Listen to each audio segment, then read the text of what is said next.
드러커는 사람이 창조한 모든 것에 절대적인 것은 없기 때문에 경제, 기업 사회, 사회적 서비스와 같은 모든 것에 이노베이션과 기업가 정신이 필요하다 했습니다. 이노베이션과 기업가 정신은 단계적으로 진행되는 것들에 힘을 발휘하고 언제든지 변할 수 있다고 얘기합니다. 기업가 정신은 선천적인 것이 아닌 누구나 학습하면 배울 수 있고 변화를 이용해서 이노베이션에 성공하는 것이고 변화를 일으키려고 해서 성공하는 것은 아니라고 말합니다. 드러커가 강조한 경영자로서 성과를 올리기 위해 갖추어야 할 8가지 습관으로는 해야 하는 것을 생각하는 것, 조직을 생각하는 것, 액션 플랜을 만드는 것, 의사결정을 하는 것, 커뮤니케이션을 실행하는 것, 기회에 초점을 맞추는 것, 회의의 생산성을 올리는 것, 나가 아닌 우리를 생각하는 것입니다. 추가적으로 스스로 변화를 만들어내기 위한 5가지 방법으로 성공하지 않은 것은 모두 폐기, 모든 제품, 서비스, 프로세스 개선, 모든 성공을 추구하여 새로운 전개를 도모, 체계적으로 이노베이션을 실행, 사고방식을 근본부터 바꾸기를 얘기합니다. 비생산적인 활동을 폐기하고 불완기의 질적 성장을 이루는 것 또한 강조합니다. 리더십의 중요한 요소로는 크게 책임의 원칙, 성과 기준, 사람과 업무에 대한 존중이 있습니다. 어느 그룹의 리더란 목표를 정하고 다음 우선순위를 정해 그것을 유지하는 사람, 타협을 받아들이기 전에 무엇이 바람직한지 생각하는 사람, 그 타협이 사명과 목표에 맞는지를 판단하고 움직이는 사람입니다.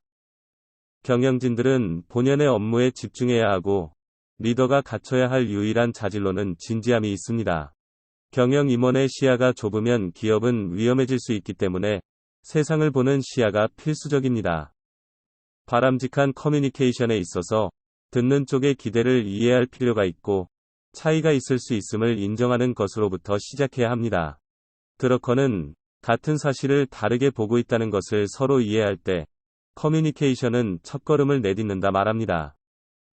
의사결정에 있어서는 문제의 기본을 파악하고 결정하는 것이 중요합니다. 또 정답을 찾기보다는 올바른 질문을 찾아야 하고 결정을 하는 최후의 순간에 용기를 내야 합니다.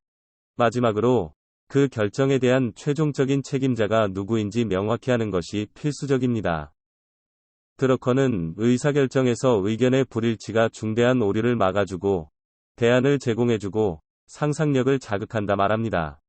해결안을 작성할 때는 한 가지보다는 복수의 해결안을 만드는 것이 좋고 무엇을 받아들이기 쉬운지 타협하기보다 무엇이 올바른가를 생각하며 결정하는 것이 필요하다 합니다. 사업에 변조가 생겼다면 사명과 강점을 현실에 비춰 점검해야 합니다. 모든 조직은 자신의 사업에 정의를 가져야 하고 그 정의는 명쾌하고 일관성이 있어야 합니다. 사업이 정의되는 3가지 요소로는 사업 환경, 사명감, 자기 강점이 있습니다.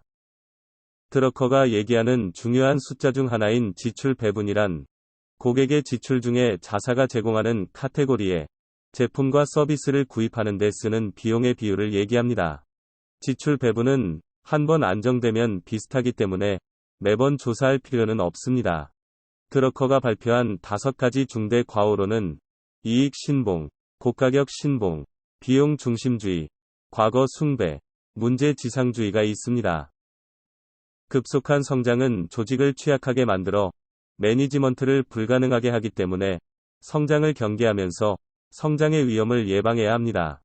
성장은 자금 마련을 악화시키기 때문에 현금을 주기적으로 감시하고 이익은 긴급할 때 사용해야 합니다.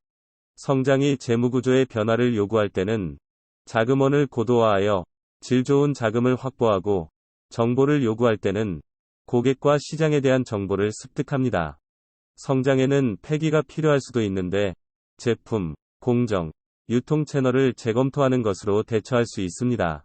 마지막으로 원맨 경영자는 없기 때문에 탑 매니지먼트 업무는 팀에서 분담하는 것이 좋다고 드러커는 얘기합니다. 가끔은 전략에 따라 조직을 개혁해서 조직원이 성과를 올리기 쉬운 조직 구도를 바탕으로 전략적으로 구조를 바꾸는 것도 필요합니다.